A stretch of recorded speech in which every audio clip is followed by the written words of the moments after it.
ॐ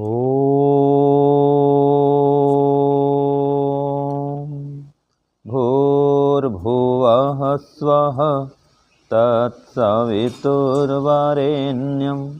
भर्गो देवस्य धीमहि धियो यो नः प्रचोदयात्।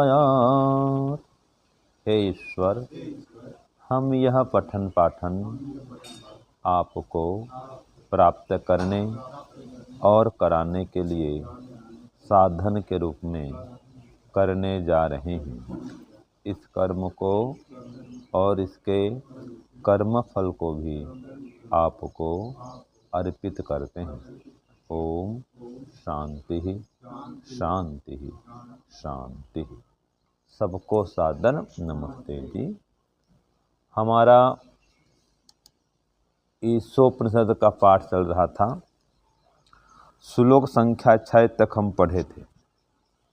आज हम पढ़ेंगे श्लोक संख्या 7, जिसमें कहा गया है कि कौन व्यक्ति मोह और शोक को प्राप्त नहीं होता है, कौन मोह और शोक से छूट सकता है।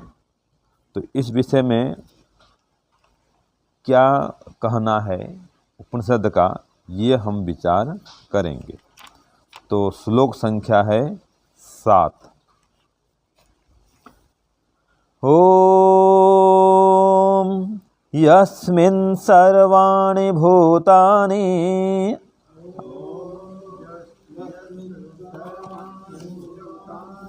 आत्मैवा भूद्विजानतः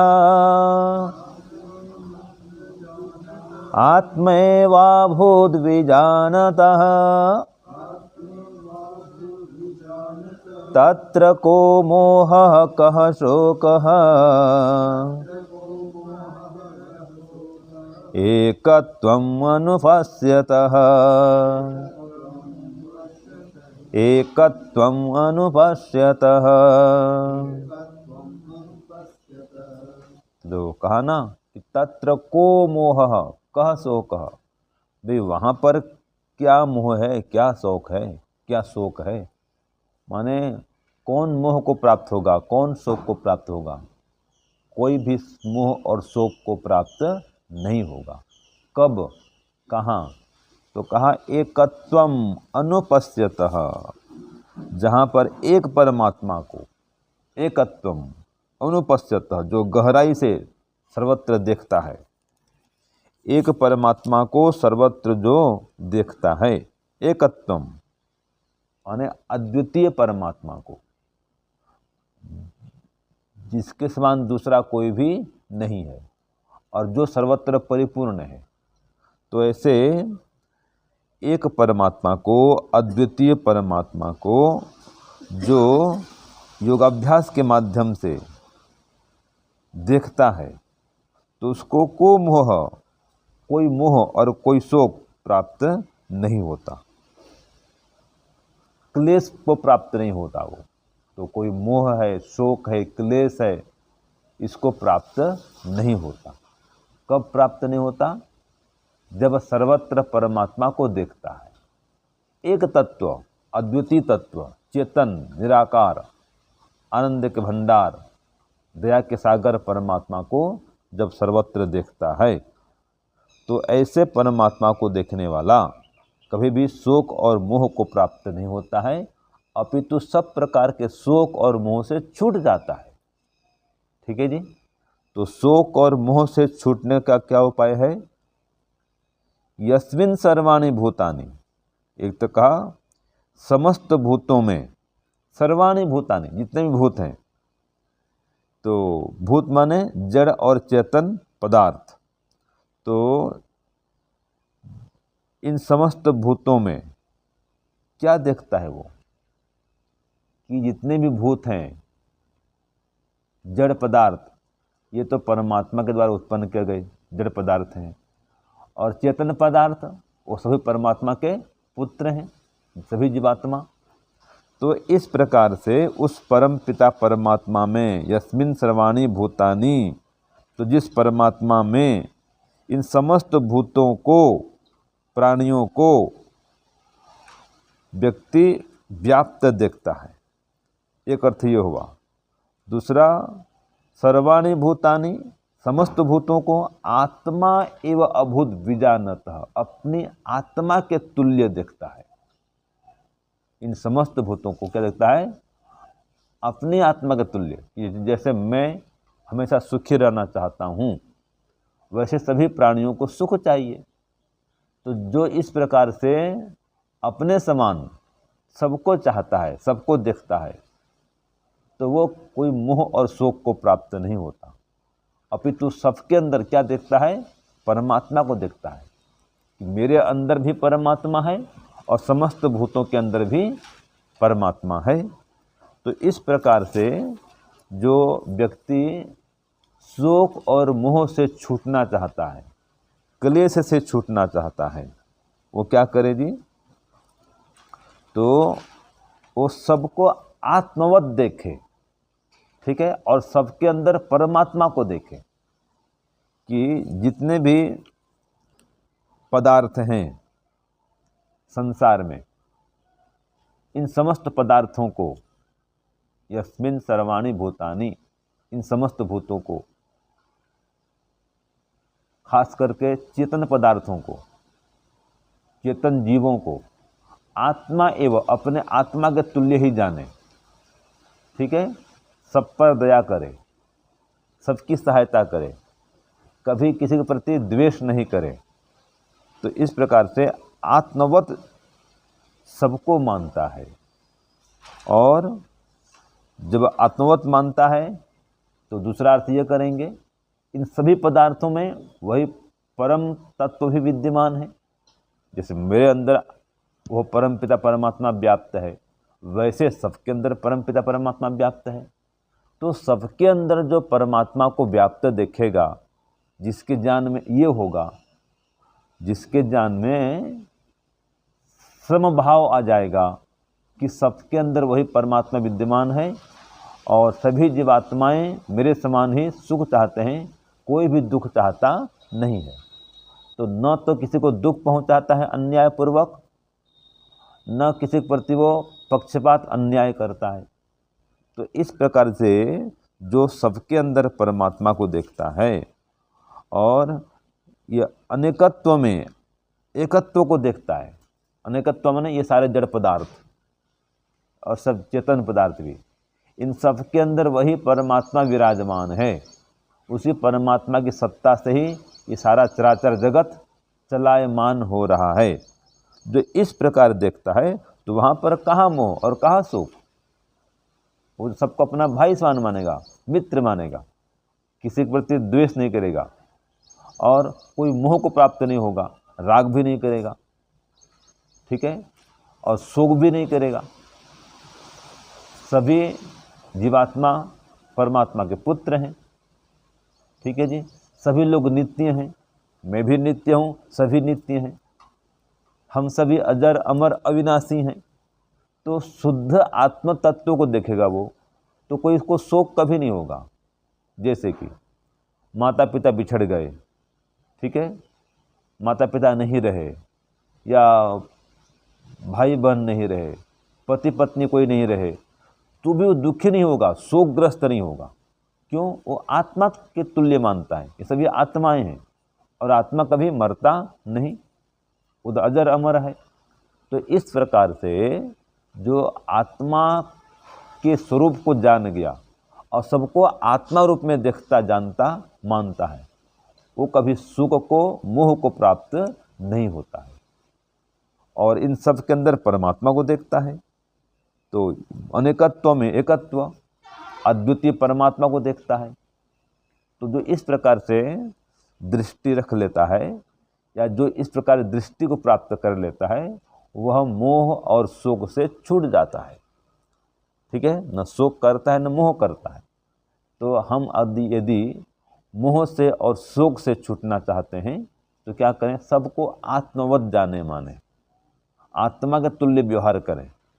जैसे सबको सुख चाहिए, ठीक है, हर प्राणी को सुख चाहिए और किसी को भी दुख नहीं चाहिए, तो हमको यही चाहिए ना जी, जैसे हमको चाहिए वैसे सबको चाहिए। तो सबको सुख देने का प्रयत्न करे, किसी को दुखी करने का यत्न नहीं करे। ऐसा काम करे जिससे सबको सुख मिले और उनके दुखों को दूर करने के लिए प्रयत्नशील रहे। एक उपाय ये। और दूसरा उपाय क्या है कि सबके अंदर उस परम तत्व को देखे जो परमात्मा सर्वज्ञ है, सर्वत्र व्याप्त है, सबके अंदर समाया हुआ है, उसको सबके अंदर देखें। तो जब सर्वत्र या सबके अंदर परमात्मा की दृष्टि बन जाएगी तो फिर कोई मोह और कोई शोक नहीं रहेगा। तो यहाँ पर कहा है अनुवीक्षण करो, उस परमात्मा को सर्वत्र अनुवीक्षण करो। तो अनुवीक्षण माने एक एक पदार्थ के अंदर वो घुसा हुआ है, इसको बारीकी से देखो, चिंतन करो, मनन करो, ठीक है जी, कि उसकी सत्ता कण कण में व्याप्त है। किसकी सत्ता? चेतन निराकार परमात्मा की सत्ता, जिसका मुख्य नाम ओम है। तो ओम परमात्मा सबके अंदर समाये हुए हैं, सबके हृदय में हैं। ये हृदय प्रदेश उनका मंदिर है। तो ये जो अनुभव कर लेता है और जो इस प्रकार से देखता है वो मोह और शोक से छूट जाता है। दूसरी बात, जो 5 महाभूत हैं ये जड़ पदार्थ हैं, है ना। भूत बोलने से चेतन भी और जड़ भी दोनों आते हैं। तो हम सब चेतन भूत हैं, जीवात्मा लोग, प्राणी, ये सब चेतन भूत। और पृथ्वी, अग्नि, जल, वायु, आकाश, जो 5 महाभूत ये जड़ पदार्थ हैं, ये जड़ भूत हैं। तो इस समस्त चराचर जगत में वो परमात्मा व्याप्त है। और सभी आत्माएं हम आत्मा का तुल्य, जैसे हम लोग आत्मा हैं, सदा सुखी रहना चाहते हैं। एक क्षण के लिए भी, एक अंश के लिए भी हम दुख को नहीं चाहते हैं। वैसे सभी जीवात्मा एक क्षण के लिए भी, एक अंश के लिए भी दुख को नहीं चाहते हैं। तो उनको हम दुखी नहीं करें, उनको सुख प्रदान करें। एक सिद्धांत है, जियो और जीने दो, इसको अपनाएं, हिंसा नहीं करें। ये जो मांसाहार संसार में बढ़ रहा है ये बंद होना चाहिए। मांसाहार, भ्रष्टाचार, दूसरों को तंग करना, सताना, धोखा देना, ये आत्मव्यक्त व्यवहार नहीं करने से फैलता है। और जहाँ आत्मवत व्यवहार हो गया वहाँ फिर ऐसा गलत व्यवहार नहीं होगा। ये धोखाधड़ी, चीटिंग, धतिंग, अन्याय, अधर्म, पाप नहीं होगा। तो अगर मोह से शोक से बचना चाहते हैं तो सर्वत्र परमात्मा को अनुभव करें, सबको आत्मवत देखें और पक्षपात रहित होकर के न्यायपूर्वक सबके साथ व्यवहार करें और सबकी सहायता के लिए हमेशा तत्पर रहें। 5 बातें बता रहा हूँ, ठीक है। जो मोह से शोक से छूटना चाहते हैं, अधर्म, अन्याय, पाप से बचना चाहते हैं, तो जो इन 5 बातों को याद रखेगा वह आसानी से शोक से, मोह से छूट जाएगा। सबसे प्रथम, हम जहाँ भी रहते हैं, लिखो जी पद्मनाभ जी, हम जहाँ भी रहते हैं ईश्वर के अंदर रहते हैं।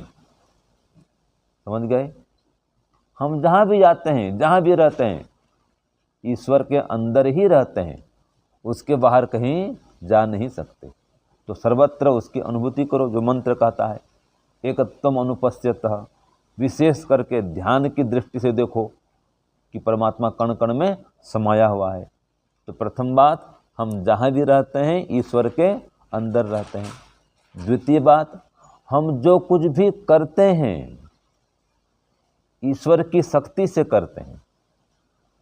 हम जो कुछ भी करते हैं ईश्वर की शक्ति से करते हैं और परमात्मा उसको यथावत जानता है। जो भी करते हैं सब परमात्मा जानता है, शक्ति उसकी तो है। तो अब प्रश्न आया, क्या चोर चोरी करता है ये शक्ति भी परमात्मा की है? बताओ जी। चोर चोरी करता है ये शक्ति किसकी है? परमात्मा की है या चोर की है? हाँ, परमात्मा की है। लेकिन वो परमात्मा की शक्ति का दुरुपयोग कर रहा है, इसलिए आगे परमात्मा अपनी शक्ति छीन लेगा। समझ गए? तो हम जो भी करते हैं परमात्मा की शक्ति से करते हैं, और परमात्मा सब कुछ जानता है। अगर उसकी शक्ति का दुरुपयोग करेंगे, शक्ति छीन लेगा, क्योंकि वो सर्वज्ञ है, सर्वव्यापक भी है और सर्वज्ञ भी है, सर्वशक्तिमान है, सर्वशक्ति प्रदाता है।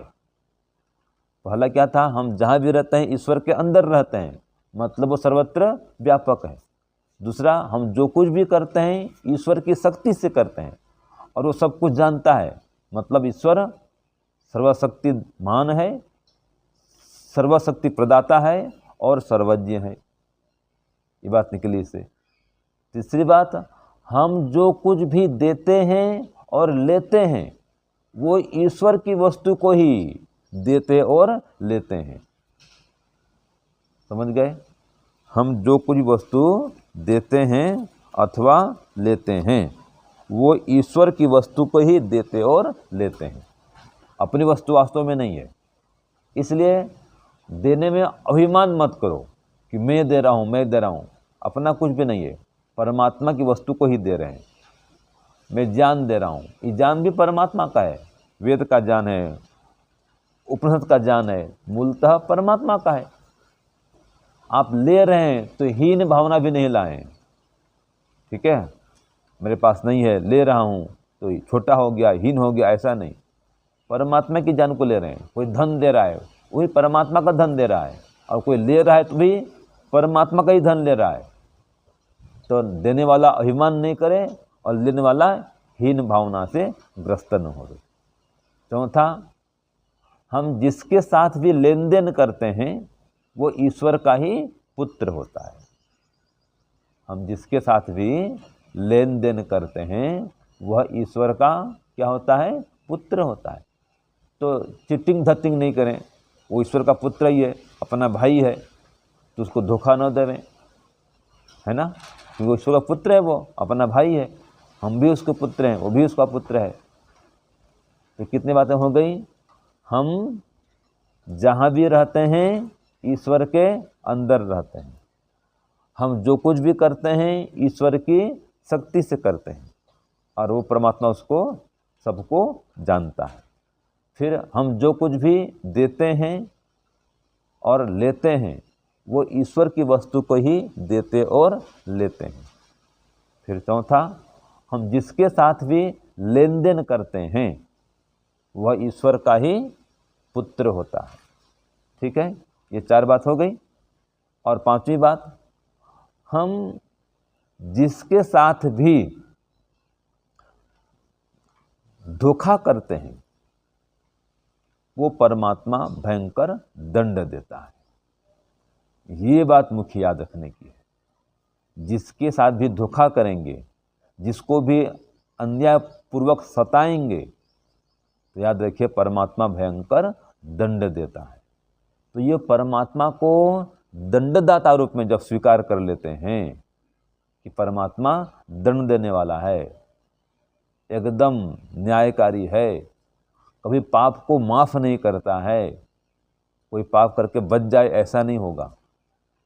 तो हम जिसके साथ भी धोखा करेंगे, चीटिंग करेंगे या किसी को सताएंगे, किसी प्रति अधर्मपूर्वक व्यवहार करेंगे, तो परमात्मा कठोर दंड देगा। इस बात को याद करेंगे तो आप गलत काम नहीं करेंगे। किसी के प्रति आसक्ति रखते हैं, आसक्ति, वो भी ठीक नहीं है, वो मोह है। ठीक है जी? फिर उसके छूटने पर शोक होता है, तो ये राग माने आसक्ति, इसको मिटाएं तो शोक भी नहीं होगा, मोह भी नहीं होगा।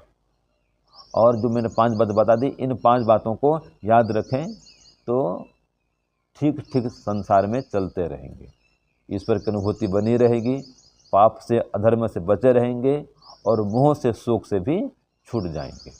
इसलिए सबके अंदर परमात्मा को देखें और सबको आत्मवत माने, आत्मवत जाने। और अपने आत्मा के तुल्य सबको सुखी करने का प्रयत्न करें। यह है मोह और शोक से बचने का उपाय। ओम शांति ओम शम। सबको सादर नमस्ते। ओम।